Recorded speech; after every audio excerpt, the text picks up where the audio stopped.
Hi everyone, welcome back to Pages of the Globe. Today I'm going to be reading to you the short story The Mirror by Haruki Murakami.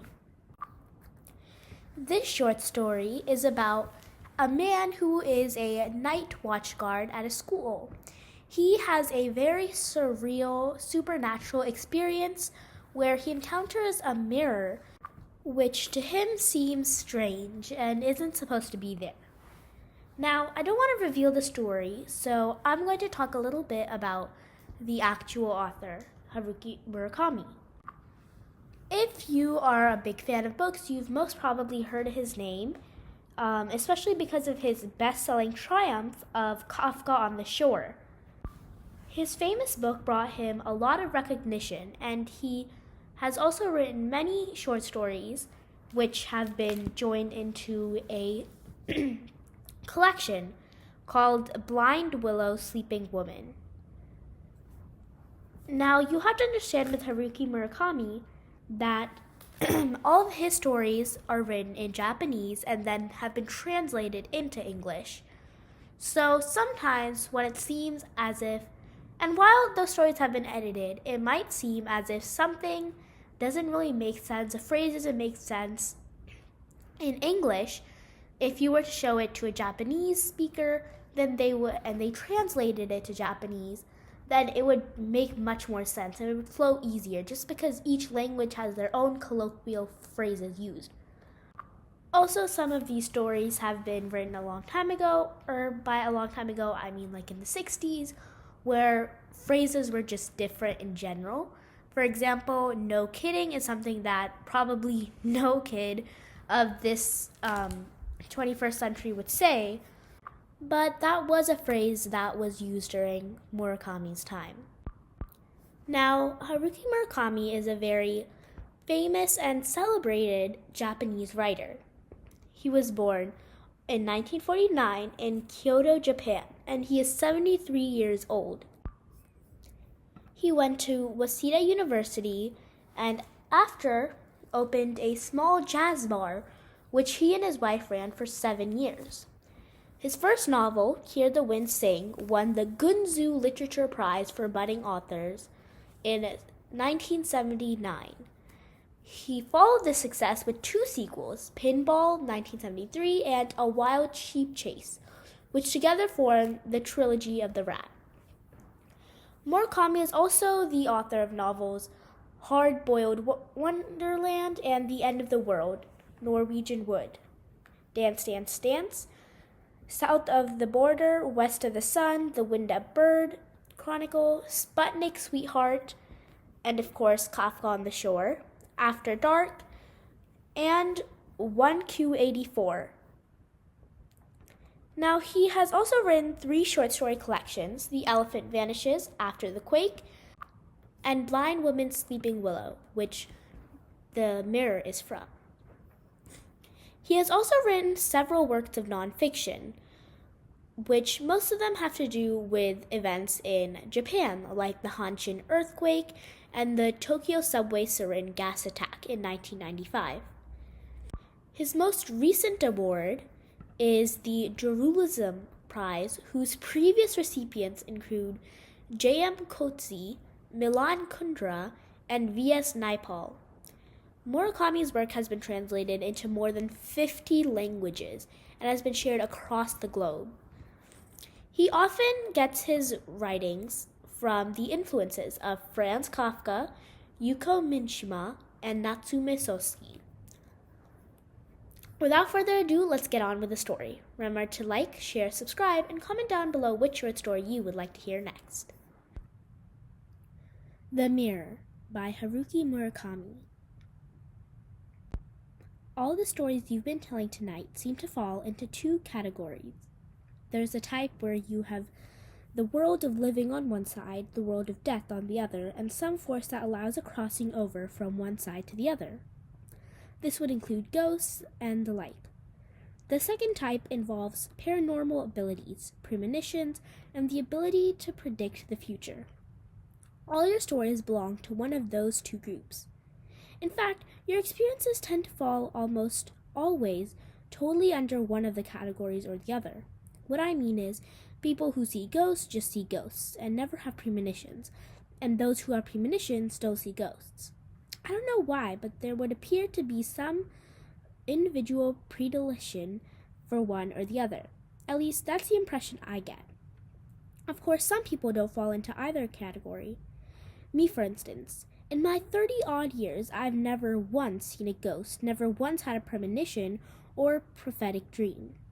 There was one time I was riding an elevator with a couple of friends, and they swore they saw a ghost riding with us, but I didn't see a thing. They claimed there was a woman in a gray suit standing right next to me, but there wasn't any woman with us, at least as far as I could make out. The three of us were the only ones in the elevator, no kidding, and these two friends weren't the type to deliberately play tricks on me. The whole thing was really weird, but the fact remains that I've still never seen a ghost. But there was one time, just the one time, where I had an experience that scared me out of my wits. This happened over 10 years ago, and if I ever told anybody about it, I was afraid to even talk about it. I felt that if I did, it might happen all over again, so I've never brought it up. But tonight, each of you has related his own scary experience, and as the host, I can't very well call it a night without contributing something of my own. So I decided to just come right out and tell you the story. Here goes. I had just graduated from high school at the end of the 1960s, when the student movement was in full swing. I was part of the hippie generation and refused to go to college. Instead, I wandered all over Japan working at various manual labor jobs. I was convinced that the most righteous way to live was this. Young and impetuous, I guess you'd call me. Looking back on it now, though, I think I had a pretty fun life back then. Whether that was the right choice or not, if I had to do it all over again, I'm pretty sure I would. In the fall of my second year of roaming all over the country, I got a job for a couple months as a night watchman at a junior high school. This was in a school in a tiny town in Niigata Prefecture. I'd gotten pretty worn out by working over the summer and wanted to take it easy for a while. Being a night watchman isn't exactly rocket science. During the day, I slept in the janitor's office, and at night, all I had to do was go twice around the whole school making sure everything was okay. The rest of the time, I listened to records in the music room, read books in the library, played basketball by myself in the gym. Being alone all night in the school isn't so bad, really. Was I afraid? No way. When you're 18 or 19, nothing phases you. I don't imagine how any of you have ever worked as a night watchman, so maybe I should explain the duties. You're supposed to make 2 rounds each night, at 9 p.m. and at 3 a.m. That's the schedule. The school was a fairly new 3-story concrete building with 18 to 20 classrooms. Not an especially large room, as these things go. In addition to the classrooms, you had a music room, a home ec room, an art studio, a staff office, and the principal's office, plus a separate cafeteria, swimming pool, gym, and auditorium. My job was to make a quick check of all of these. As I made my rounds, I followed a 20-point checklist. I'd make a check mark next to each one. Staff office, check. Science lab, check. I suppose I could have just stayed in bed in the janitor's room where I slept and checked these off without going to the trouble of actually walking around. But I wasn't such a haphazard sort of guy. It didn't take much time to make the rounds, and besides, if someone broke in while I was sleeping, I'd be the one who'd get attacked. Anyway, there I was, each night at 9 and 3, making my rounds, a flashlight in my left hand and a wooden kendo sword in my right. I'd practiced kendo in high school and felt pretty confident in my ability to fend off anyone.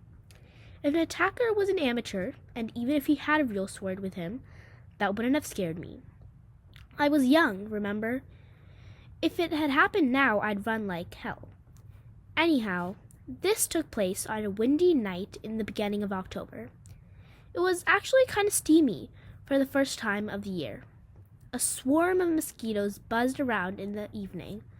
I remembered burning a couple of the mosquito repellent coils to keep them away. The wind was noisy. The gate to the swimming pool was broken, and the wind made the gate slap open and shut. I thought of fixing it, but it was too dark out, so it kept banging all night. My 9 p.m. round went by fine. All 20 items on my list neatly checked off. All the doors were locked, everything was in its proper place. Nothing out of the ordinary. I went back to the janitor's room, set up my alarm for 3, and fell fast asleep. When the alarm went off at 3, though, I woke up feeling weird. I can't explain it, but I just felt different. I didn't feel like getting up. It was like something was suppressing my will to get out of bed. I'm the type who usually leaps right out of bed, so I didn't understand it. I had to force myself to get out of bed and get ready to make my rounds. The gate to the pool was still making its rhythmic banging, but it sounded different from before. Something's definitely weird, I thought, reluctant to get going.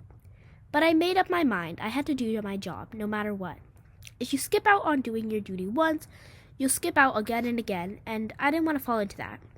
So I grabbed my flashlight and wooden sword, and off I went. It was an altogether odd night. The wind grew stronger as the night went on and the air more humid. My skin started itching and I couldn't focus. I decided to go around the gym, auditorium, and pool first. Everything checked okay. The gate to the pool banged away in the wind like some crazy person who was alternately shaking his head and nods. There was no order to it. First a couple nods, yes, yes, then no, no. It's a weird thing to compare it to, I know, but that's what it felt like. Inside the school building, it was situation normal. I looked around and checked off the points on my list. Nothing out of the usual had happened, despite the weird feeling I'd had.